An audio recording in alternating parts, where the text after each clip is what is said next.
Ada yang kaget bagaimana seorang mantan Presiden RI populer dengan nama Jokowi masuk nominasi pemimpin terkorup oleh sebuah lembaga internasional. Sayangnya dia tidak membeberkan di mana korupsinya. Bahkan setelah mendapatkan respon publik, dia menjelaskan bahwa data itu hanya berdasar email yang masuk. Jadi memang secara metodologi sudah salah. Karena apa? Indonesia ini negara terbesar keempat di dunia dengan jumlah penduduk 280 juta lebih.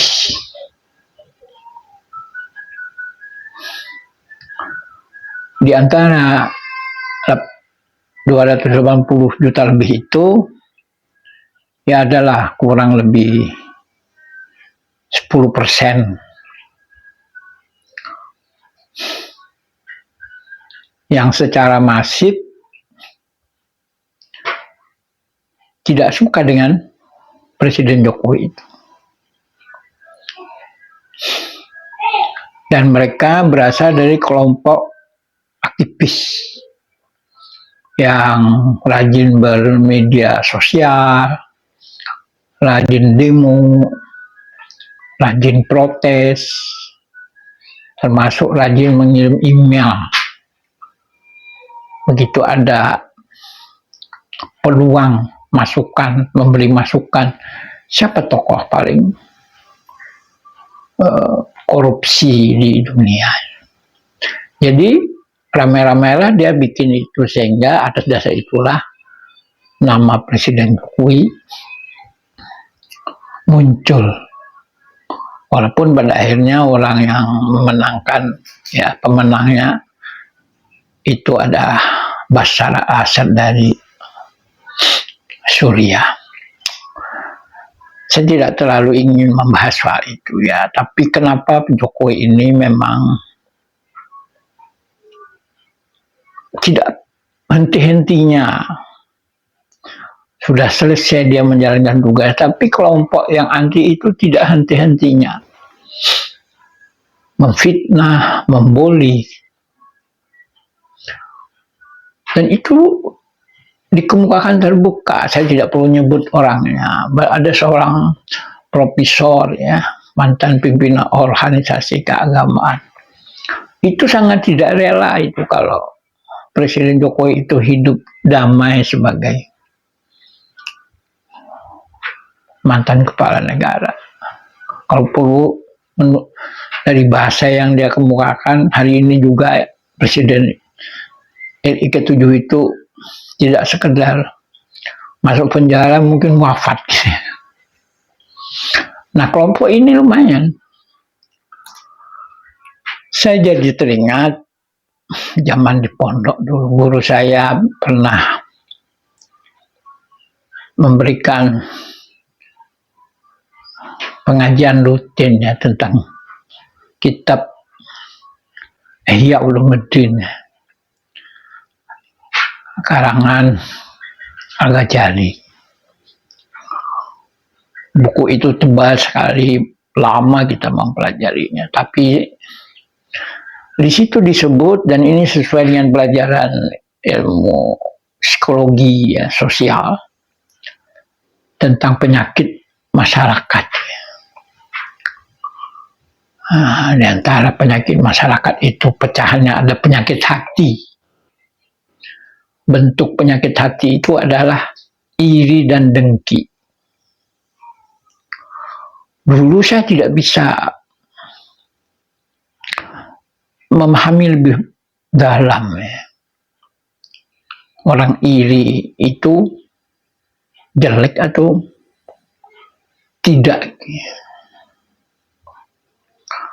Nah, dalam perspektif psikologi ada beda antara iri dengan dengki. Kalau iri itu ingin melihat orang sukses, dia ingin sukses.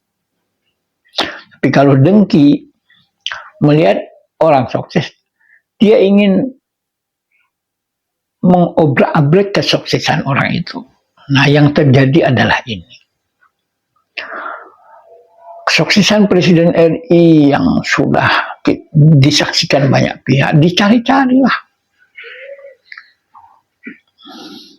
Dengan bahasa-bahasa subjektif dirinya, bukan angka statistik. Misalnya kalau ada kesalahan Presiden Jokowi, ini 1, 2, sampai 99 misalnya.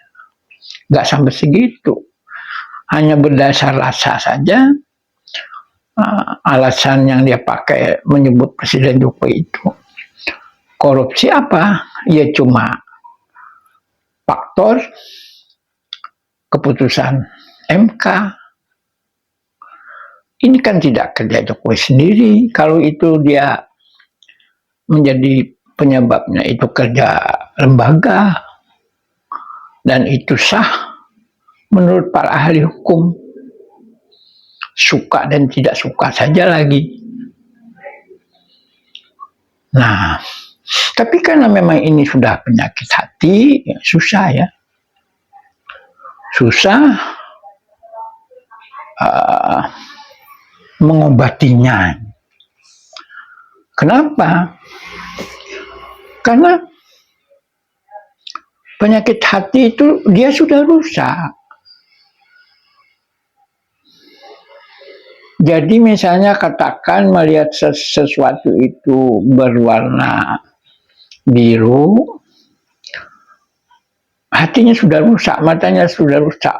Maka kalau dia bercerita kepada orang, ini warnanya hitam. Padahal jamaah pabrik menganggapnya itu biru. Itu contoh. Itu sebuah kerusakan bagi seseorang. Nah, ini kan berdampak. Jadi susah orang itu menjadi baik. Nah, dan dia cenderung, penyakit hati itu cenderung menyuburkan maksiat. Karena dia tidak bisa evaluasi diri. Dalam perspektif agama, ya karena maksiat itu bisa ke neraka. Nah, orang-orang ini berbahaya bagi siapa saja. Karena melihat sesuatu itu hanya menurut dia, bukan menurut publik. Hidupnya sesungguhnya dia tidak bahagia, sedih. Dia lihat orang sukses, dia mikir aja orang. Kenapa orang itu sukses? Kenapa bukan dia? Sedih dia. Semuanya berdampak, susahlah menjadi orang sukses. Akhirnya apa? Potensi yang dia milikinya hilang, nggak berkembang, nggak hidup-hidup. Jadi orang-orang seperti ini memang kita doakan semoga dia dapat hidayah, karena dia itu kan orang pintar, orang terdidik, ngerti lah mana yang benar dan tidak benar, tapi dia tidak dapat hidayah. Nah, maka itu sebenarnya kan sehari-hari di dalam berdoa itu kita minta supaya kita ini diberikan hidayah, dijaga dari godaan setan. Jangan sampai berperilaku jelek, jangan iri, jangan dengki. Kita berbuat semampu kita.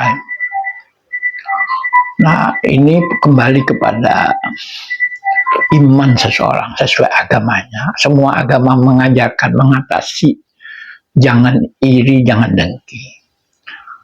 Karena faktor iri dan dengki itulah dia tidak ada rasa malu lagi untuk menyebarkan berita bohong, untuk memfitnah dan seterusnya. Mudah-mudahan kita selalu diberi hidayah oleh Allah Subhanahu wa Ta'ala, sehingga kita menjadi orang yang terbebas hukuman api neraka. Amin ya rabbal